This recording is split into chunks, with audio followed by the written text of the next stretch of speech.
Welcome to Mohegan, Charlie. Hello, everybody. How you doing? I'm Charlie Baquet. Welcome to my show. Today, we have a very special guest, Bruce Two Dogs Bozsum. Hey, that's me, everybody. So, who is Bruce Two Dogs Bozsum, in your words? My words. Right now, I am a Mohegan elder. I'm elected by my family members in the Mohegan tribe to be an elder. I'm a keeper of the Constitution, keeper of traditions, keeper of everything cultural. Nice, nice. Now, you were named Two Dogs by a man called Slow Turtle. Yeah. Now, are names usually have something to do with nature? I mean, no one in your tribe would be called Fast Car. No. Or nature, just things. Sometimes it's your parent looks at you and says, "Wow, that's really a tall child, and he's big. Let's call him Tall Oak." So it can be that simple. I happen to have my two Labradors with me when Slow Turtle was down doing a naming ceremony years ago, and he called me Nis Natea. In my language, that means two dogs. Oh, nice. Now, why did they call him Slow Turtle? Do you think what kind of Yeah, I don't know what happened there, but if you're a turtle and you're slow, you're slow. So, okay. But the name fit him well. That was his name. He was the supreme medicine man. He was actually like the Pope to all the Algonquin tribes. Wow. Speaking of medicine men, we hear a lot about medicine. What is actually a medicine man? How does he do within the tribal people? What does he mean? Is he a doctor? Is he a psychologist? Is he all of the above? Yeah. So in tribes, especially this tribe, things are passed down. So the medicine woman finds somebody that she thinks is worthy of being the next medicine woman, teaches her about the herbs, the medicines that we have on the reservation that we use, and just the best medicine comes from right here. So that's where most of it comes from. Right. So they do it all. They do psychological, they do medicine. We have it here. We have a medicine woman. We have a pipe carrier. That's what I am. So I do ceremonies for our tribe. Could be a death, could be a birth, could be a wedding, could be blessing of a land. We have lodge keepers that take care of a lodge like this. We have fire keepers that take care of the fire. Now, who's the head of a tribe? Is it the chief? The chief was... So the chief is the highest ceremonial position you can get in a tribe. Then there's other positions like in our tribe. Some tribes don't have what we may have here, but we have a big business. So our chairman is the highest of the executive level. And then vice chair. I used to be the chairman of the tribe here and the chairman of Mohegan Sun Casino. Wow. And then I kind of stepped down and got reelected as an elder because I'm old now. Okay, cool. So you were chairman of the Mohegan Sun franchise. Is it a franchise or it's the business? It's our business. It's our family business. It's ours. So obviously you have to have leadership qualities, intelligent, a lot of things. Where did you get all these qualities from? How do you think I think you came across? Charlie, I think I was born that way. I went to school, did a little bit of school, but you know what? I studied everything. Anything that I didn't understand, I would learn about myself. I'd go read about it. I'd figure it out. When computers first came out, I took one apart just to see what was going on the inside and put it back together. So you got this curious nature automatically. What did you like about when you were chairman, going to work? What did you like? What did you look forward to? What were the things that inspired you? You do 2 terms, right? What inspired you to keep going? So you think about 13 generations ahead. Uncas, our chief 13 generations ago from me, he always spoke about make decisions, plan things that are 13 generations ahead. We'll always be here. If you can't think that far ahead, we might all be extinct someday. So going to work and making a decision, nothing was done overnight in this tribe. If we had to make a decision, it was sometimes beat up for months. But I made a decision that's going to benefit my great-great-great-great-great-great-grandson. So you're looking towards the future, always looking towards the future. Now, how do you, your tribe prefer to be called? American Indigenous American? What's the tribal name or all the above? What do you like to be called? Me personally, I know there was a big hoopla about, calling people Indians and this and that, and I'm not offended by anything. Okay. We're Native Americans, we're Indians, we're a lot of things. But is that something felt by your whole tribe, or is that just basically your? Yeah, it's the opinions are different everywhere you go.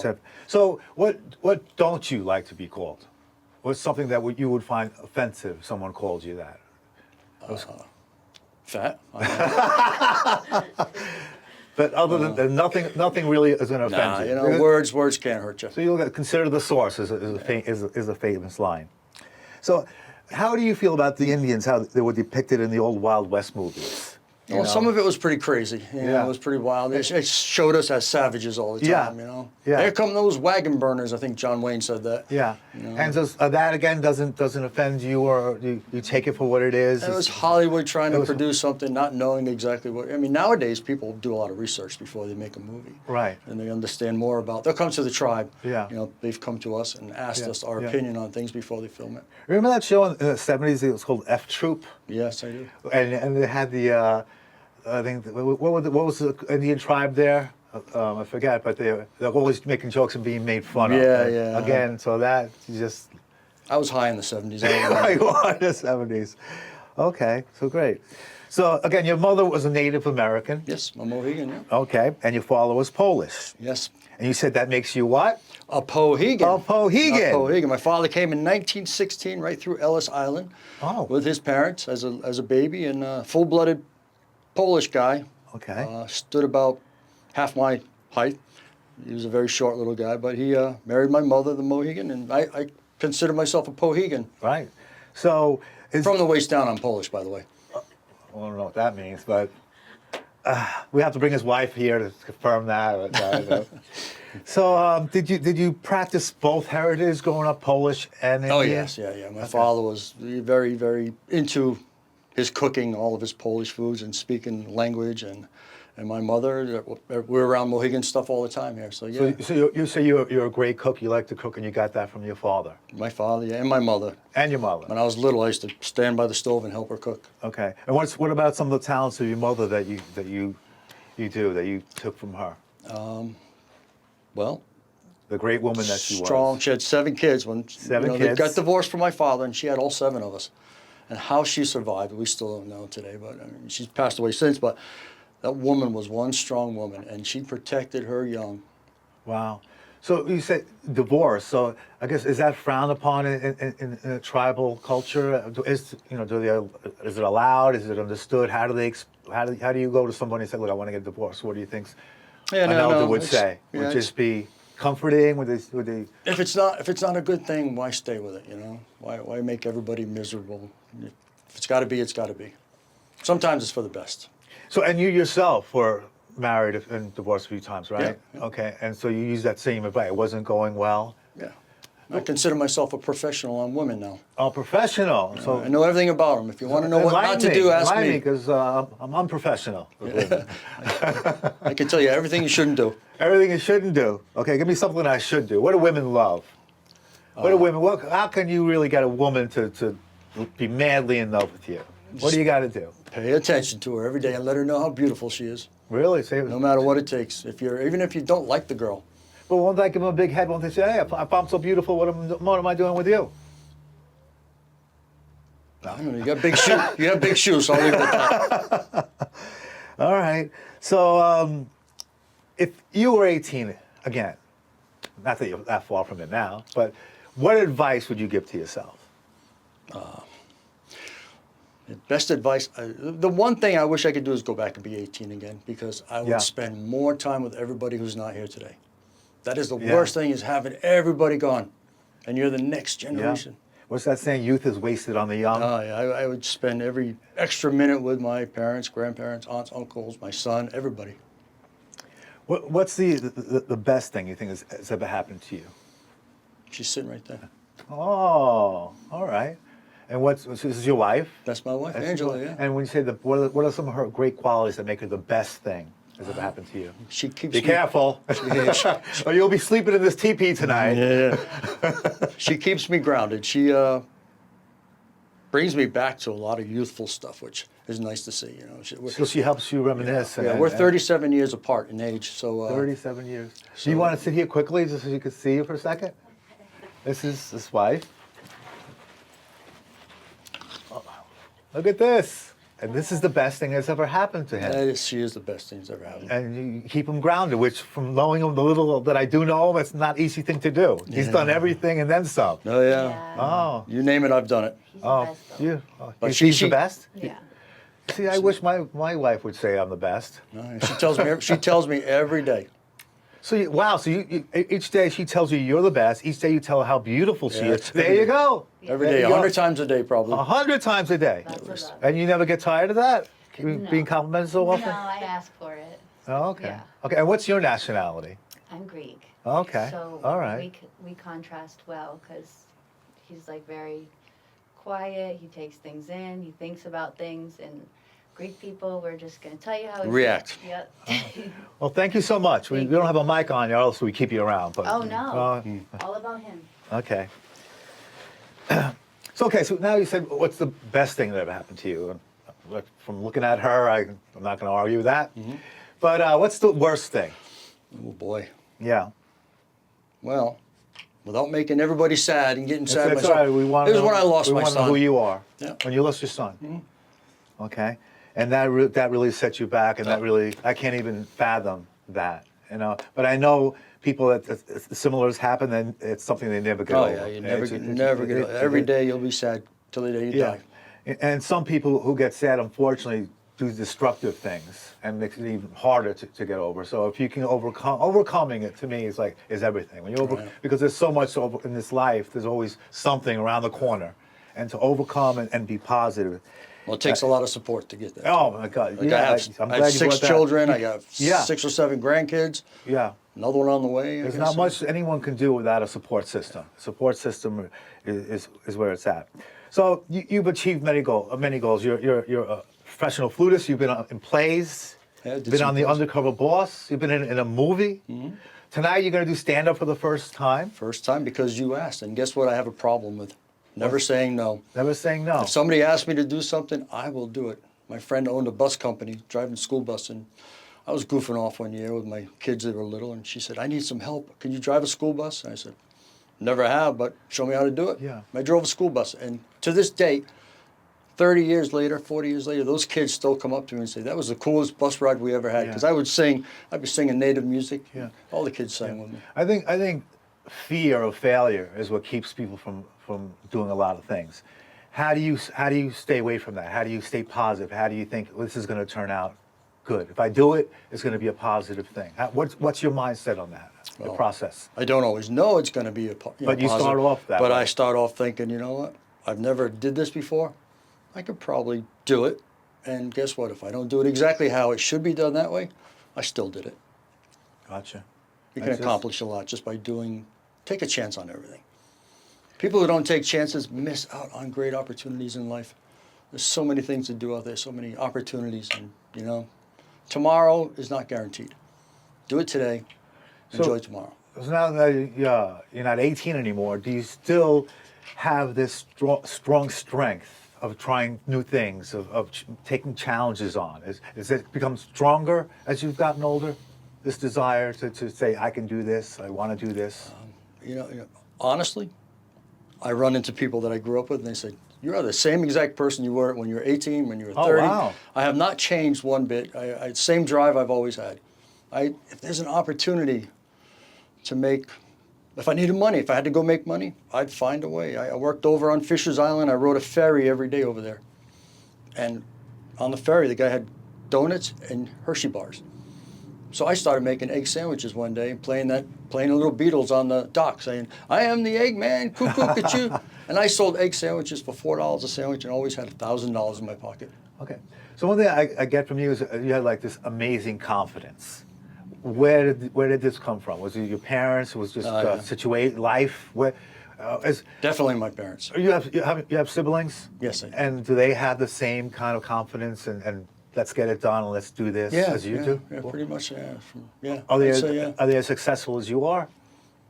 Some more. Some more successful. Oh yeah. Oh, they probably Because like to they'll all take a chance and do whatever. Wow. So what is something that a goal that you wanted to achieve and still have not achieved it? That's tough. I've been with presidents. I've been with the Queen of England. I've made movies, done plays, doing comedy, wrote music. I have some songs out there I wrote. Tomorrow will let me know what I need to do. Okay. Tomorrow will tell me something I haven't thought about. So Okay, so there's nothing on your list that you say, oh, I haven't succeeded at this. I'm still gonna. Well, you always feel like no matter how successful you are, you always feel like you didn't do enough. Yeah. So that's why when the opportunity comes here, there, or there, Yeah. I won't say no. Okay. I'll jump right in. Gotcha. So what is something about you that not many people know?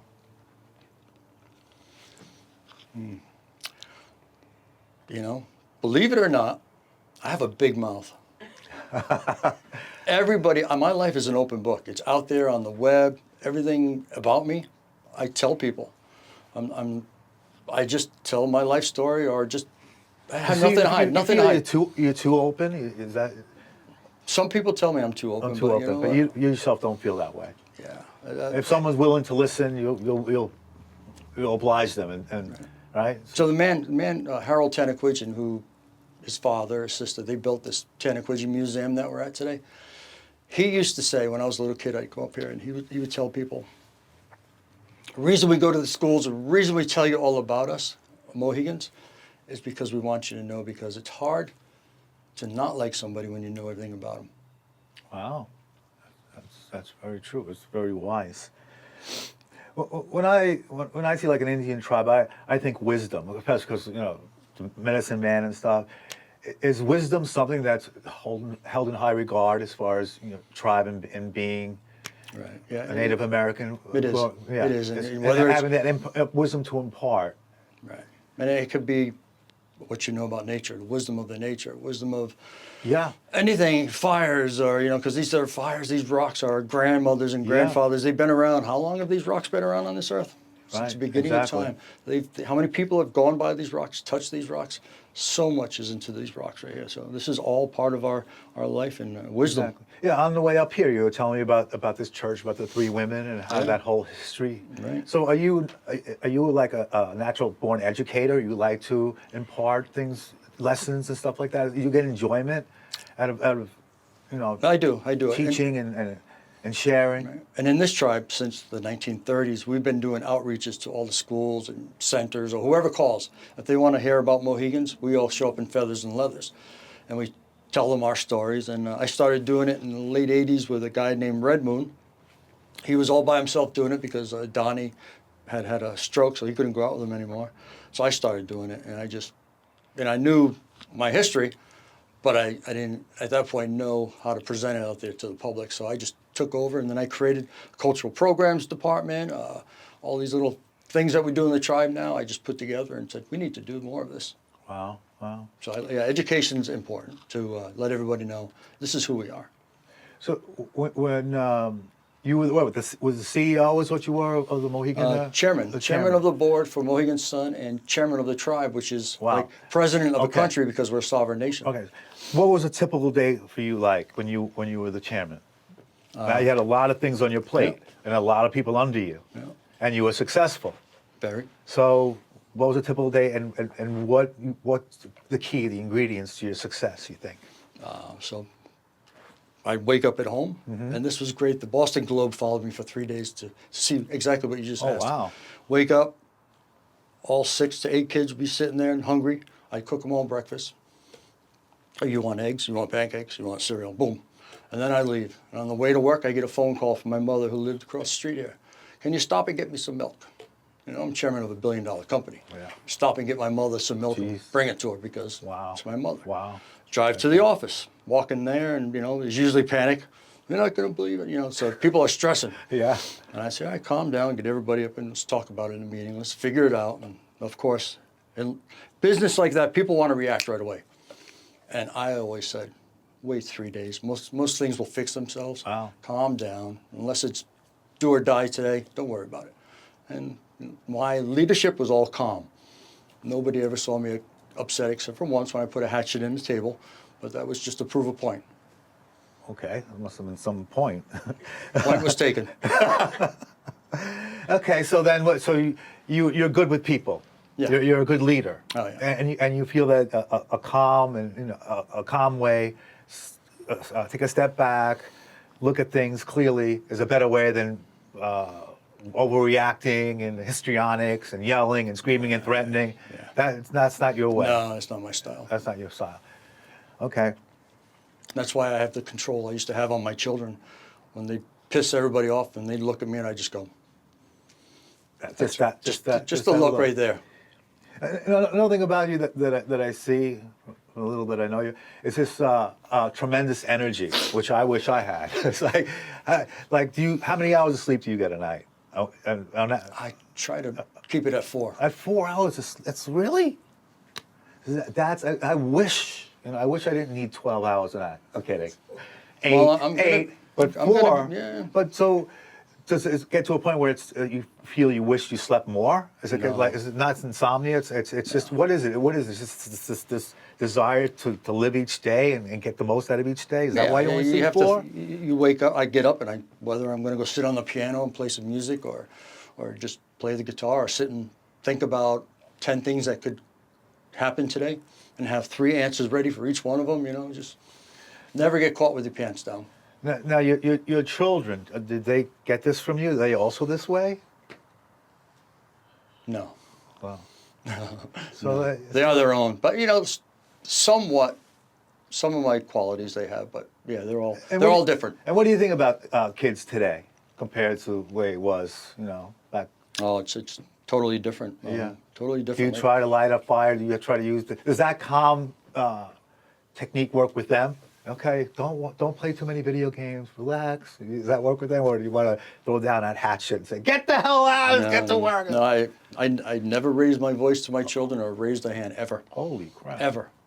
That's amazing. So then, how do you inspire your children to be more like the old time, your old ways? And I think they respect me, and Right. when they were little, they saw that I was like my father, kind and gentle, and just talk with you. okay, so where do you see yourself 5, 10 years from now? Hopefully down south with Angela, enjoying our life. Oh, Hey, hopefully 5 to 10 years from now, we're so just kicking back and taking it easy. So are you think you'll be capable of that? It sounds like you got this energy always on overdrive and always doing something. Will you ever reach a point where you can just sit back and lay back in the sun and just do nothing? Probably not. Oh, that's what I thought. I'll probably end up in some community, and Yeah, all of a sudden I'll be yeah. like, "Hey, we could do this or that." Yeah, but that's not. I could build that for you. Yeah, that's not a bad thing. It's you're always keeping, yourself doing something rather than just Yeah. being stagnant, which is definitely not good. And so, how would you like to be remembered? You think? Like, so you were talking about 10, 20, 30, 50. How do you want to be remembered? Well, I think when I pass away, I think I'll be about 112. Okay. I don't know. They can put on my gravestone, "Here lies one old dog." Remember me like that. There's an old dog. I mean, I've done so much, and I wish we wrote it down, half of it, because sometimes I remember things like, "Oh yeah, I forgot I did that. That was pretty big." But again, you do so much, and then you're always thinking, "I didn't do enough." and that's what keeps you moving. That's what keeps. I think that's what it is, because I say it to Angela all the time, I just feel like I haven't accomplished anything. Yeah. Let's see. So, as far as religion, let's stay with the Native American. Do you and your Polish customs? In Polish, I think they celebrate Christmas, right? Yeah. Did you celebrate that in your family? Oh, yeah. And your mother also participated. Did you do it typical like we do with Christmas morning and toys? All that, yeah. You did all that. See, we have to learn to walk in 2 worlds. We live in 2 worlds. We have our Mohegan world and we have our non-Mohegan world. So we have mastered the walk, and we have to do both. But things. it's a constant thing every day, right? Oh, It's a constant battle every day because you have this perception and reality. Yeah. Cool. So how do you feel about the sports franchises having to change their names, like the Cleveland Indians having to be the Cleveland Guardians, or the Washington Redskins have to be the Commanders? What do you feel about that? So those names, when they disappeared, people will forget about us after a while, because those names that were out there gave people something to look at and say, "Oh yeah, there are Indians. There's this, there's that." I mean, when you have like a crazy guy called Chief Yahoo going woo like a drunken Indian, that's not cool. But when you're talking about a tribe, people understand that, hey, there really was a tribe, or there is. It's recognition. I think it's all going to disappear at some point. Okay. Now, with the Indian tribes, from what I read and seen, an issue with drinking. Is that a real problem as far as Native Americans over drinking? Or is that just No the way different than any any other. other. I mean, there was a time, probably way back, when land was allotted out west, and Indians were given some money apparently to live on, and the white guys would set up a liquor store on the edge of the reservation and just introduce them to booze, and guess what? You're out there in the middle of nowhere. So I think that's what started that whole image of, oh Right. yeah, they like to drink. Well, that's what was brought to them. Yeah. I was in Arizona a year or two ago, and we were by a reservation there, and it was during COVID, and we heard that the reservations got a really hard hit as far as COVID, more than others. Why do you think that is? The not enough medical facilities, not enough. It depends on the location and what Okay. they have for facilities. Like we shut down a lot of things here, made sure our elders' housing up there, nobody could come in or go out, so we kept them safe.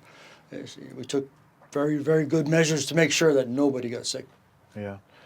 What improvements? What more could to do on the reservations? What more do you think this country could do for them? Do you think there's enough being done for them? Do you think they're forgotten? Do you think they're given enough? Yeah. Well, they're given, but there's always that man that wants to take it away. So we're always fighting the government. Like, you get new politicians in office and they don't understand what sovereignty is. They don't understand the rights of Native Americans, and they say, let's go impose this on their reservation. Well, you can't. We're a sovereign country. We write our laws. You don't tell us what to do. So we try to do Mohegan 101, we call it, up in Hartford at the Capitol every year. So when there's new people, we introduce them to what they can and can't do. Right. So tonight we have a comedy show, and he's going to be performing his first comedy show. And if anybody has ever done stand-up, we know the fear of all these people judging us and looking at it and failing. And again, afraid of failure. But you're going up there tonight, first time, no school, you didn't go to any comedy classes, you just, this impromptu thing. And how do you feel about that tonight? Just going up there and just, and a lot of people know you. Oh, yeah. Are going to be there tonight. Oh, yeah. So do you have any? You're just going to let it ride. I'm going to let it ride and just tell my life story. And everyday life, it's pretty funny. Yeah. And it can be even funnier if I put a little twist on it. Yeah. So you're well known in these parts, especially in these parts, and you're very respected. What is it? Do you think when they think of you? What comes to mind right away? You think? Well, they think of Mohegan right away. They think about where Mohegan is on the map. I did a lot as chairman. I helped to put us on a bigger map, a global map. And it's amazing. You're right. It's amazing, like how many people in other states. I travel with my wife, and we can run into somebody in Atlanta, Georgia, or Disney, or whatever. Like, hey, two dogs. It's like everywhere in the world, somebody seems to know me. Yeah. You seem to have, you play a lot of instruments, you've been in movies. Do you think you ever wish you just would have went into entertainment? Do you think? I said that the other day to my wife, Angela. I said, I think I should have just stayed with music. I'd probably be some big rock star. Wow. So that's Instead, I'm a little rock star. You're a little rock star. Well, it depends on who you ask. I'm sure your wife thinks you're a big rock star, right? Yeah. I think you're I hardly know you. I think you're a big rock star. Thank you. All right, you want to leave us with a song? Sure. Okay.